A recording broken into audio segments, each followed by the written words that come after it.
నమస్కారం. Welcome to my channel. ఈ వీడియోలో ఏపీ ప్రభుత్వ ఉద్యోగ పెన్షనర్లకు 12వ పీఆర్సీ జూలై 2023 జూలై 1, 2023 నుంచి 20 నెలల బకాయిలపై సంచలన నిర్ణయము. 30%తో మధ్యంతర వృద్ధి. దీనికి సంబంధించిన పూర్తి తాజా సమాచారాన్ని వీడియోలో తెలుసుకుందాము. వీడియోని ఎక్కడే కానీ స్కిప్ చేయకుండా ఎండ్ వరకు చూడండి. అప్పుడే ఇన్ఫర్మేషన్ పూర్తిగా అర్థమవుతుంది. వీడియో చూస్తున్న ప్రతి ఒక్కరు వీడియోకి లైక్ చేయండి ఫ్రెండ్స్. ఈ వీడియోని తోటి ఉద్యోగ పెన్షన్ మిత్రులతో అయితే షేర్ చేయండి. కొత్తగా మన ఛానల్ చూస్తున్నవారు సబ్స్క్రైబ్ చేసుకోకుంటే వెంటనే మన ఛానల్ని సబ్స్క్రైబ్ చేసుకోండి. సో దీని ద్వారా నేను చేసే లేటెస్ట్ వీడియోస్ అన్నీ మీ వరకు రీచ్ అవుతాయి. ఇక ఆలస్యం చేయకుండా వివరాల్లోకి అయితే వెళ్ళిపోదాము. సో ఫ్రెండ్స్, ఇక విషయానికి వచ్చినట్లయితే ఆంధ్రప్రదేశ్ రాష్ట్ర ప్రభుత్వ ఉద్యోగులకు సంబంధించి ముఖ్యంగా 12వ పీఆర్సీ అమలు విషయంలో భారీ జాప్యం చోటు చేసుకుంది. 2023 జూలై 1 నుంచి అమలు కావాల్సిన 12వ పీఆర్సీ ఇప్పటికే 20 నెలలు ఆలస్యమైంది. అయితే ఇప్పటికీ ఈ పీఆర్సీ అమలుపై ఎటువంటి అధికారిక ప్రకటన లేకపోవడం ఉద్యోగ పెన్షనర్లలో తీవ్ర అసంతృప్తి రేకిస్తోంది. ప్రభుత్వం 30% మధ్యంతర భృతి ఇచ్చే అంశాన్ని సైతం స్పష్టత ఇవ్వలేదు. ఈ విషయంలో మరిన్ని సంచలన నిర్ణయాలు తీసుకునే అవకాశం ఉందని సమాచారము. బడ్జెట్లో సమావేశాల్లో నిరాశ.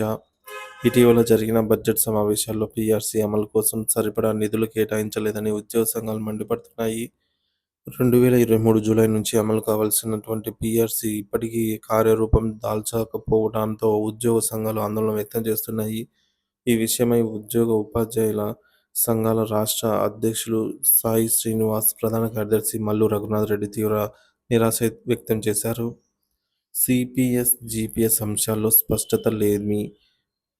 ప్రభుత్వం సిపిఎస్, జిపిఎస్ కన్నా మెరుగైన పెన్షన్ విధానాన్ని అమలు చేస్తామని హామీ ఇచ్చినప్పటికీ తాజా బడ్జెట్లో దీనికి సంబంధించి ఎటువంటి ప్రకటన చేయలేదు.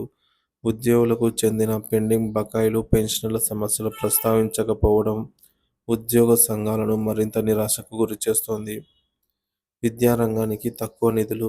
ఈ ఏడాది బడ్జెట్లో విద్యారంగానికి కేటాయించిన నిధులు గత ఏడాదితో పోలిస్తే తక్కువయ్యాయి. గత బడ్జెట్లో విద్య కోసం 10.15% నిధులు కేటాయించగా ఈసారి కేవలం 9.86% మాత్రమే నిధులు కేటాయించారు. ప్రభుత్వం రాష్ట్రాన్ని విద్యారంగంలో ఆదర్శంగా తీర్చిదిద్దుతామని చెప్పినప్పటికీ తగిన నిధులు కేటాయించకపోవడం గమనార్హం. ప్రభుత్వ పాఠశాలలకు ఉచిత విద్యుత్ అందించేందుకు ప్రస్తుత ప్రభుత్వం ప్రకటించిన నిర్ణయాన్ని ఉపాధ్యాయ సంఘాలు స్వాగతిస్తున్నాయి. అయితే తల్లికి వందనం పథకాన్ని ప్రభుత్వ పాఠశాలలకు మాత్రమే వర్తింపజేసి ప్రభుత్వ విద్యారంగాన్ని మరింత బలోపేతం చేయాలని వారు సూచించారు. ఉద్యోగుల నిరాశ. ఉద్యోగులకు సంబంధించి తాజా బడ్జెట్లో ఎటువంటి స్పష్టమైన ప్రకటన రాకపోవడంతో నిరాశ నెలకొంది. మార్చి 20వ తేదీ వరకు అసెంబ్లీ సమావేశాలు కొనసాగనున్నందున ఉద్యోగుల సమస్యలను చర్చించి తగిన నిర్ణయాలు తీసుకోవాలని ఉద్యోగ సంఘాలు అయితే డిమాండ్ చేస్తున్నాయి. లక్షల కోట్ల రూపాయలు పెండింగ్ బకాయిలు ఉన్న నేపథ్యంలో ఒక్కో ఉద్యోగికి 2 నుంచి 4 లక్షల వరకు బకాయిలు రావాల్సి ఉంది. ఈ నేపథ్యంలో ప్రభుత్వం త్వరగా చర్యలు తీసుకోవాలని ఉద్యోగ సంఘాలు విజ్ఞప్తి చేస్తూ ఉన్నాయి.